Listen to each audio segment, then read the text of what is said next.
एक गरीब किसान की कहानी है। ये कहानी एक छोटे से गांव में रहने वाले एक गरीब किसान की है, जिसका नाम राहुल है। राहुल का पूरा परिवार कृषि पर आधारित था और उनकी मुख्य आय खेती से ही होती थी। वे एक छोटे से खेत में जैविक खेती करते थे और उन्हें खेती में विशेष रुचि थी। राहुल की कहानी उस समय से शुरू होती है जब उनके पास बहुत ही कम सामग्री थी, लेकिन उनकी मेहनत और आत्मविश्वास की वजह से वे किसानी में सफलता पाने के लिए कठिनाइयों का सामना करते गए। वे सिर्फ जैविक खेती की तरफ ध्यान केंद्रित करते और खेत में उर्वरकों के बजाय उर्वरक की जगह खेत में खाद प्रदान करते थे। अपनी मेहनत और समर्पण से राहुल की खेती धीरे धीरे फलने लगी।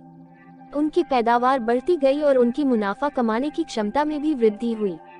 वे अपनी उत्पादों को स्थानीय बाजार में बेचते और इससे उनकी आर्थिक स्थिति में सुधार होने लगा। राहुल की सफलता उनके परिश्रम, संघर्ष और सहनशीलता की कहानी है। उन्होंने कभी हार नहीं मानी और हमेशा आगे बढ़ने का प्रयास किया।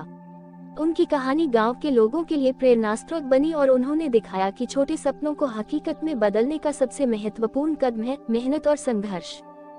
इस कहानी से हमें ये सीखने को मिलता है कि सफलता पाने के लिए धैर्य और परिश्रम अत्यंत महत्वपूर्ण होते हैं, चाहे आप किसी भी क्षेत्र में हों।